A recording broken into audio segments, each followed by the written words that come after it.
had a comment on one of my videos where, so is Voja. And I titled the video, Building Voja on the Fast and Cheap. And the comment was, guys, Cradle, fast and cheap, right? Something along those lines. And I got the idea that the poster in question didn't understand my point at all. So to me, fast and cheap means building a deck quickly with cards already owned.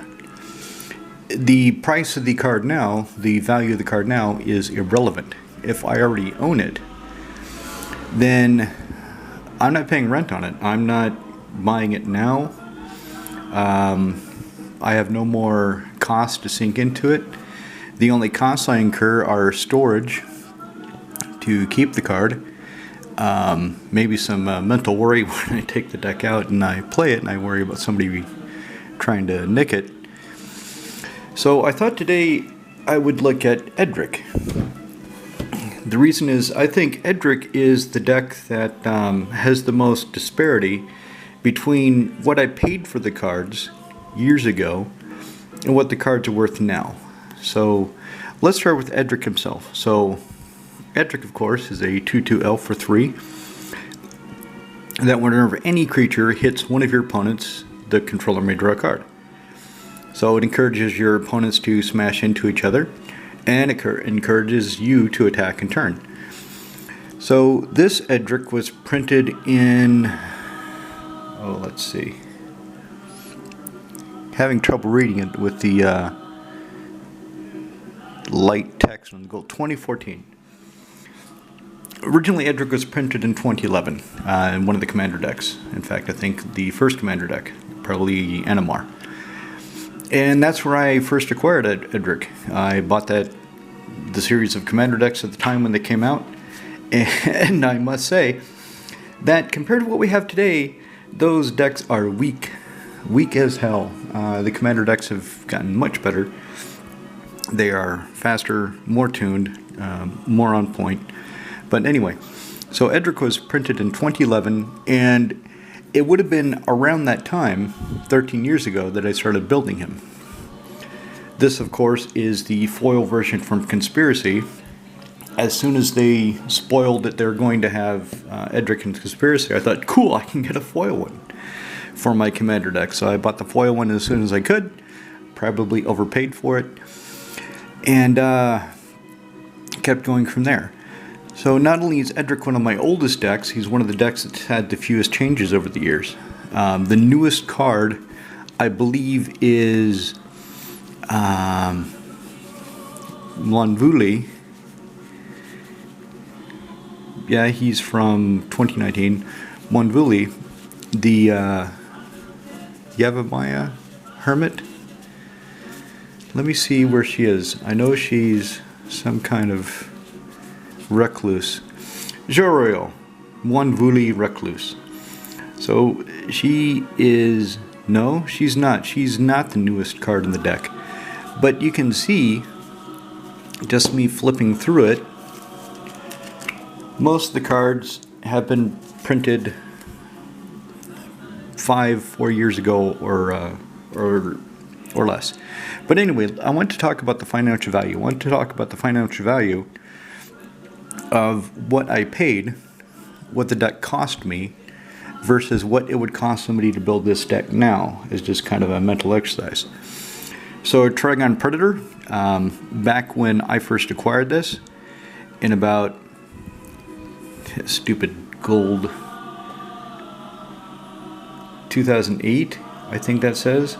Can't really read it. It's not very legible. As another side. So when they started doing this, I didn't like it. I didn't like that they cut off the border. I didn't like that it's not just black at the bottom.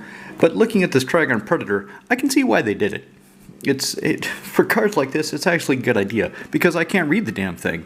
I can barely read Carl Critchlow's name. Frustrating. Not that I look at the bottom that much, but I do prefer it when it's closed. Although, like I said, I understand why they did. Anyway, so Trigon Predator, I paid about 15 euros for this foil one. What's it worth now? 2. So I doubt the gentleman questioning the inclusion of Gaea's Cradle would call out things like this. You know, things I paid for but are now worthless. He's calling out things that I paid for and have appreciated. So let's look at some of the cards that have gone up significantly. This is still worthless. It's fun. It's great. It works fantastically in the deck, but it's worthless. The lands, he's always had these lands. I keep thinking of taking out his Trader and Rider whenever something new comes up, but Edric, he's always had a Trader and Rider. Oko. So Oko, I probably anywhere between 25 to 30 euro. I believe, I didn't look up Oko before I got on this because I thought, I didn't even think about him. But I believe he's held value, so he has not really gone up or down, or if he has, I do not believe it is by a significant margin. But anyway, the cost of me to run Oko now is 0 because I do not have to put any more money into it. Genesis. I do not remember what I paid for this foil Judgment Genesis, but I am sure it is more than he's worth now. Sun Quan, Lord of Wu, probably worth about the same. Sea Sprite, probably worth about the same. Nothing. Mystic Snake. Masterways, this is a recent inclusion to Edric. And when I decided to take out Deranged Hermit because I wanted the Judge foil Deranged Hermit for another deck, the only Deranged Hermit I own, I wanted something that would give the same sort of effect. And Master Waves seem to fit the bill. With Edric, I'm probably going to have 4 blue Devotion. So I would net the same number of token creatures in addition to Master Waves. He doesn't have Echo. Of course, if he dies, I lose the tokens. Whereas Deranged Hermit, if he dies, the tokens stay. I don't remember what I paid for the playset of foil signed ones. It wasn't cheap, but I don't believe there were more than 10 euro each. And when I decided to give Edric one of my Master Waves, I thought I should look up how much a foil one is. Knowing damn well I had a playset of foil signed Master Waves sitting in my modern overflow box, doing nothing. I still thought I should get Edric his own Master Wave so I don't have to break up the playset. So, cooler head prevailed. Don't know how much that's worth. This, so this is one of the first cards I've included in Edric. This is one of the cards that he has always had. I would have bought this about 2011, 2012. I'm guessing that it has probably doubled, if not tripled in value from when I bought it, just because the 2020 through 2022 spikes, renewed interest in older cards. But this is still a niche card, so it's not incredibly valuable. Its value is not interesting enough for me to consider selling it and running a non-foil copy. Sometimes I do this. Sometimes I think of cashing in the equity on a foil in order to replace the card with a flat or a foil of a newer printing and then get other cards as well. I have significantly slowed down doing that over the past few years, though, as the cards have gotten more expensive and tougher to acquire in some cases. Sword of Temptation. This in foil is a recent addition to Edric, and I believe I paid 10 euro for the foil because I bought it at a time when it had well rotated out of standard and was not relevant in modern, and I believe it had been reprinted. For some reason the price had fallen enough to where it wasn't a tough decision. It's like, wow, that's the price? Okay, I'm buying it. I don't remember what that was though offhand. Sorry. Earthcraft. So, This is one of Edric's 5 reserve list cards. One of the 5 cards that people kind of call out is, do you know how much that is? And you're playing casual. The money doesn't matter. The deck matters. If I ran Earthcraft in a jank deck, it would still be jank. Because I run in Edric, and Edric is tight and tuned, and everything is on theme, the money is irrelevant. So Earthcraft is in here to get me around Winter Orb. And Earthcraft, in comparing, considering the value of it now versus what I paid for it, in absolute terms, it is far from the most expensive card I have paid for the deck. I looked it up. I paid €5 for Earthcraft about 10 years ago. So I've had this for 10 years. And it's appreciated nearly, at one time, 20 times. It got up to €100. Now I think it's down to about 50, which is still significantly more than I paid for it. But if I sell it, I don't have it. And now I'm stuck at paying whatever the going rate for it is now. October last year might have been a good time to think about this, selling it, cashing in the equity, and trying to buy in cheaper. But now reserve list cards have started to creep up again. Excuse me, creep up a bit. They're about, I think, 10 to 20% roughly up across the board. They've started their slow climb back up. Something that will probably arrest it. I was listening to Moxman talk about this, Rudy, and somebody else, in addition to one of the lads I know from my LGS. So kind of the consensus, so Moxman thinks that reserve list cards will just keep going up. Slowly, but going up. Rudy seems to think that they're going to slowly, very slowly creep up, but it'll almost be flat for a lot of them.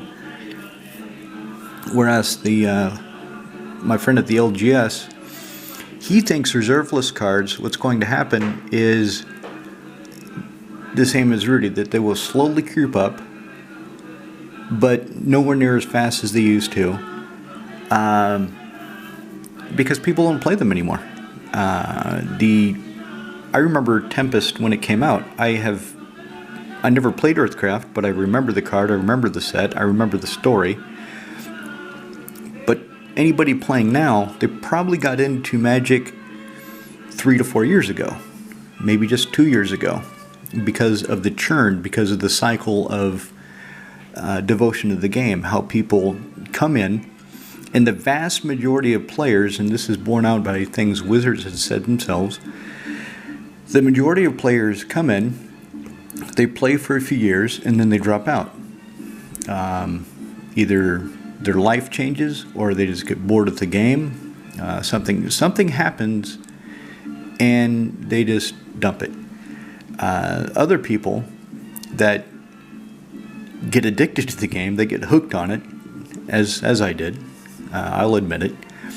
They stay more invested. And even though I sold out once in 2005, 2 years later, I was buying back almost everything good that I had sold.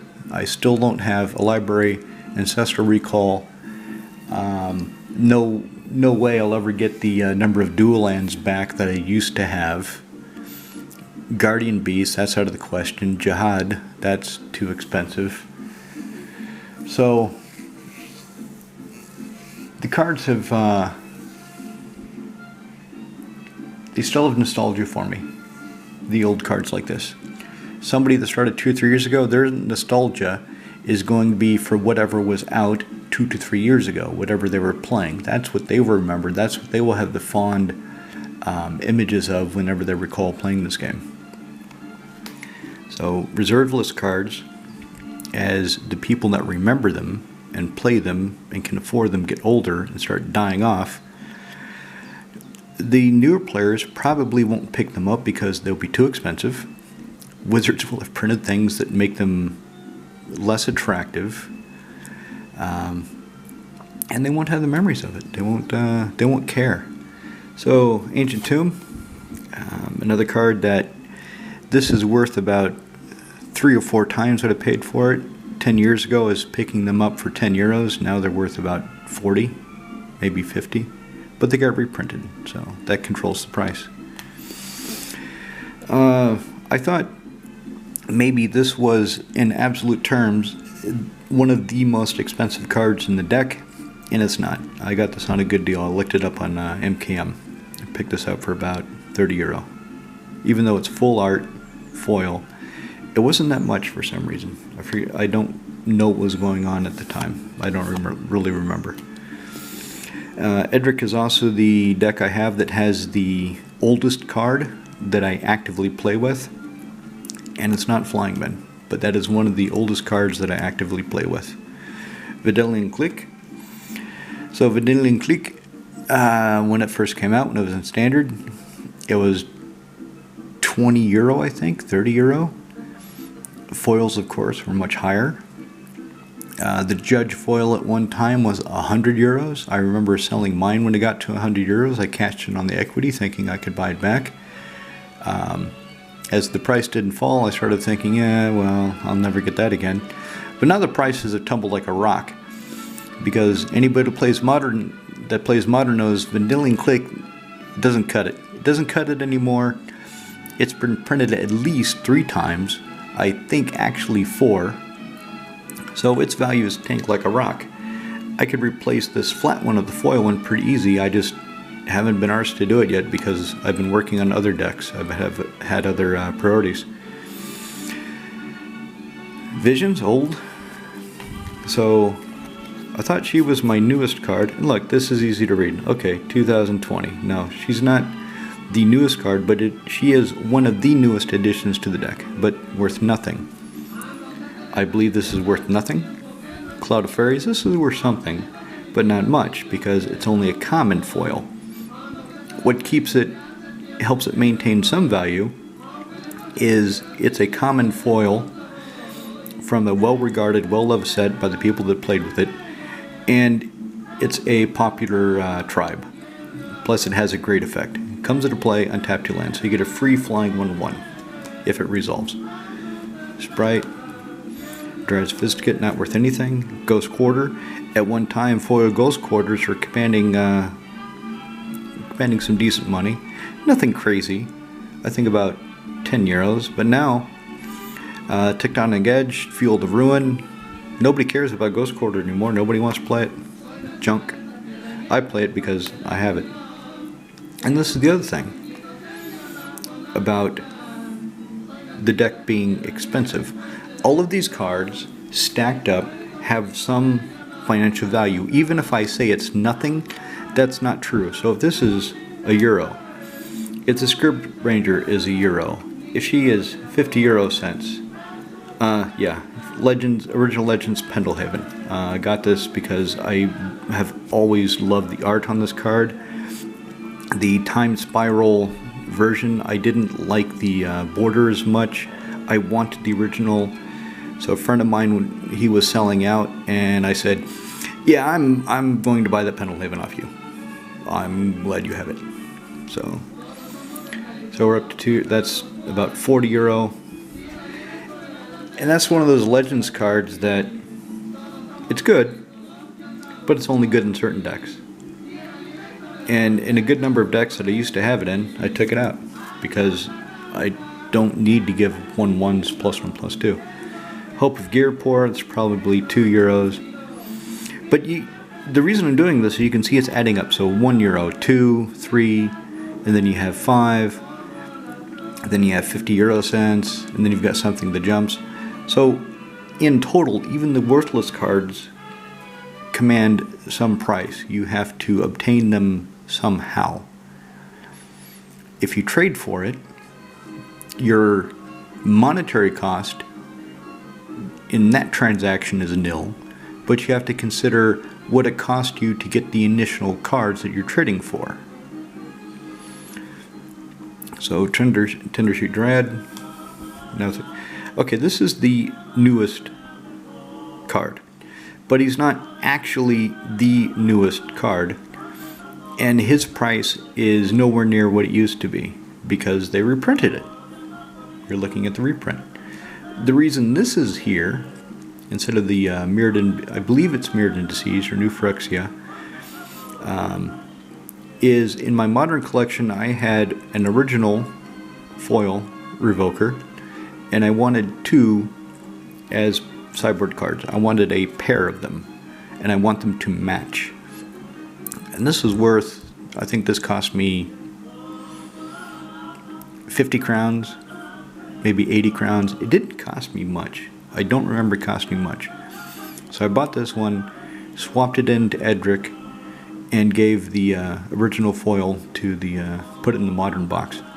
So that's why Edric has something from 2022. Otherwise, 2021 would be the cutoff.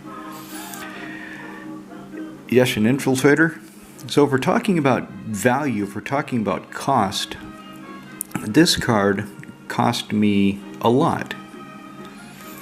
Financially, it only cost me €2, but it took me at least 1 year of randomly checking Magic Card Market through the year for this card in Russian because I wanted a Russian Infiltrator. I thought that was funny to have a Russian Infiltrator. Now I have one, but every time I would log into MKM, even if I just typed in Russian Infiltrator, when I'm looking up other cards, I'm still typing it in. I'm still spending my time, which is the most valuable resource you have, the one you can never recover, you can never get back. Typing that in, filtering by foil, and then by language. So every time I did that, that was a minute or two, because then I had to consider the results. Usually that part was pretty quick because there were no results. Nobody was selling them. Nobody's selling Russian foil Russian Infiltrators for a long time. And then when somebody finally did, I think I paid €6 or €8 for this. I said, mine. I don't care. To a point. Anything below €10 I thought was fair, and I was going to buy it, and I did. So here's the big daddy. Here's Gaea's Cradle. So this is, in absolute terms, one of the two most expensive cards in my deck, in Edric. The other card, the card that I paid the most money for, but is not the most valuable card now, might surprise you. And the reason that it costs so much is I bought it relatively recently. But this, Gaea's Cradle, my cost is, I looked it up on MKM, looked at my history. I only paid €100 for this 10 years ago. So I've had this for 10 years. It's been here a long time. And once I bought it, once it arrived in the post, my monetary cost thereafter, barring sleeving it, was nil. Nothing. I own the card. So if I broke up Edric and I used his cards to build something else, fast and cheap, in absolute terms it would be cheap because I already own the cards. I don't have to repurchase them. I don't have to pay rent on them. Of course, apparently the World Economic Forum would like me to pay rent on my cards, but I don't know if they've drilled down that far. They went and paid rent on everything else, the bastards. Anyway, enough of that bullshit. Pastor Mite, another relatively new card, 2018, but he fits the theme of the deck. Not worth a damn. Breeding Pool, I've had this for a long, long time. Literal Core. What else is of real interest? There we go. This is the oldest card that I still play with. This is the oldest card that is in an active deck. This is a Beta Script Brights. Worth nothing, relatively. Even in this condition, I think it's only €2 because it's a common. It's a common nobody cares about. From an old set that people only remember the Dual Lands, Time Vault, Moxes, Black Lotus, Time Twister, the Power 9, Lich, Sinkhole. That's what they don't care about script sprites. Nobody gives a shit. But I like it. I like having something that connects me, even though it's only one deck. I like having something that connects me to the foundation of the game, to the beginning of the game. It's like a root. Oboro, Exploration. This card has bounced up and down in value a lot. I believe this is the most valuable version, barring a full art foil. But in flat, I think this is €20, 30. I didn't pay anywhere near that much because I've had it for so long. Collector Roof, Relative Edition, relatively new edition. Hinterland Harbor, Llanowar Elves, Alurin. I looked this up too. My cost basis is €5. I paid €5 for this card. And it got up to 100 in the 2020 to 2022 FOMO reserve list buyout panic. Now it's back down to about 50. So you can pick up an Alurin for 50. If you're to build my version of Edric today, it would be cheaper for you to do so than it was 2 years ago. It wouldn't be as cheap as it was 10 years ago when I did it, which is kind of my point. When you get these cards and you keep them,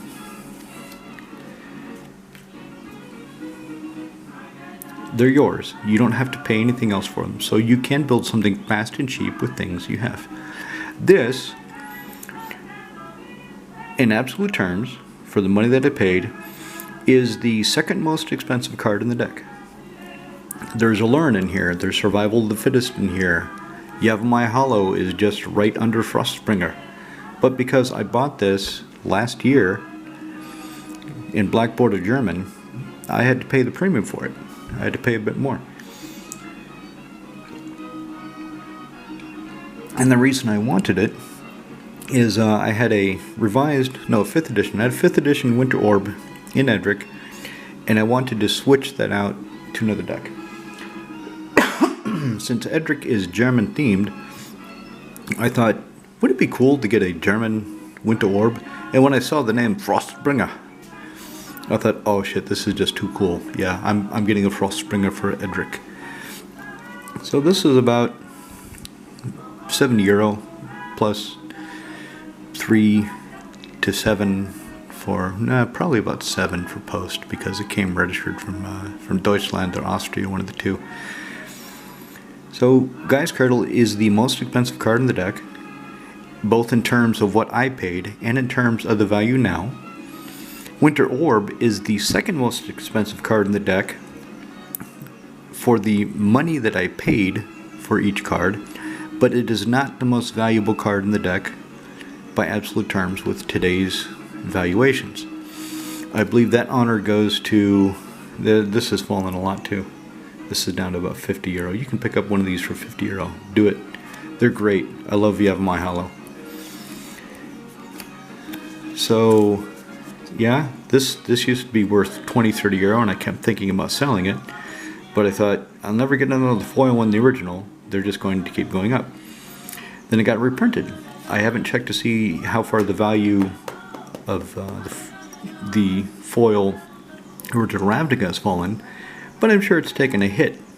I don't know if it'll go back up or not, because the anime art is going to be popular. He, in absolute terms, with today's valuations, is the second most valuable card in the deck. I looked up his price about 2-3 weeks ago, and he was kissing €200-250 for foil.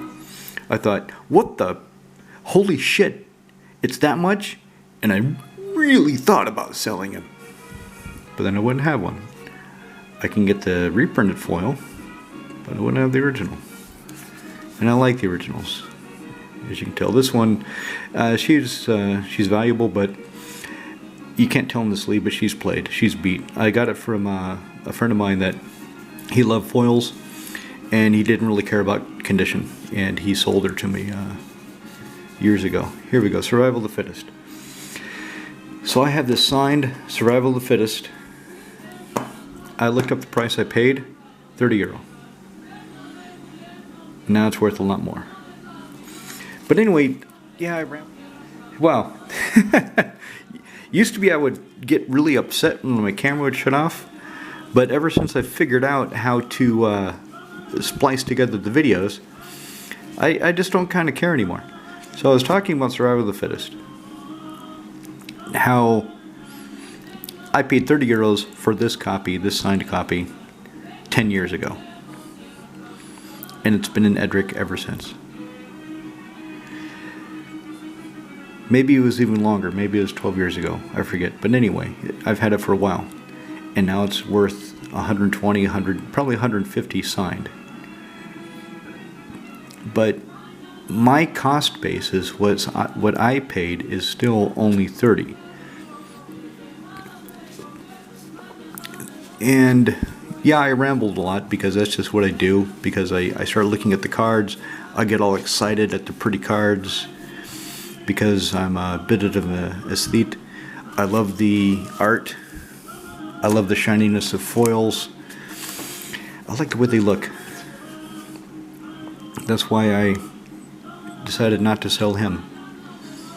Is even if I got a foil newer printing, it wouldn't be the same. Wouldn't have the same cachet. Wouldn't look as good to me. Same with her, but she, like I said, she's pretty played. So anyway, that's to get back to the original topic. That's what I mean by fast and cheap. To take the cards that I own and build the deck with them.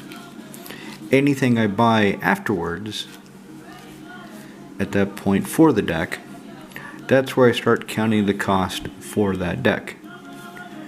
Because it's a new expense. It's a new incursion into new investment. Although some of these are pretty shitty investments. Like Sun Quan, he's not investable. Genesis, my god, nobody wants to play Genesis. You can pick up a Judge Foil Genesis for less than 10 euro.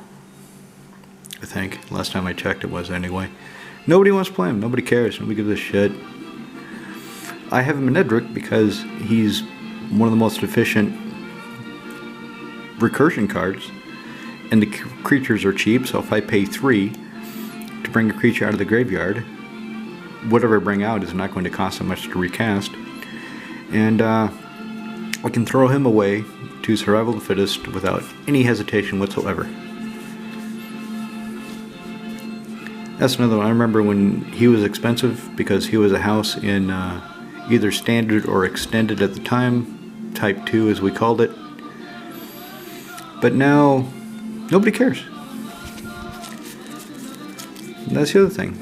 If you're going to call out somebody who has been in the game for a while, saying that their deck was built fast and cheap because they used cards they already own, and you're going to call out a card that has appreciated a lot, you should also consider the cards that have depreciated a lot. And over the past few years, because of Wizards reprinting, quite a number of my cards have depreciated. Almost depressingly so, but it's balanced out by the ones I was hoovering up from 2013 to 2018 that went up a bit, like Sylvan Safekeeper. I used to have 2, I think. I looked at Magic Card Market and I could find no record of me actually ordering 2, but my head says, yeah, you used to have 2 foil ones. And for the life of me, I can't prove to myself I used to own 2 foil ones. I only have 1. And I can't remember what I did with the second one.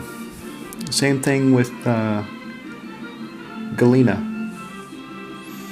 I used to have 2 foil of her, I think. I'm convinced, but I can't prove it to myself that I ever did. Anyway, let me get this posted. I've babbled enough.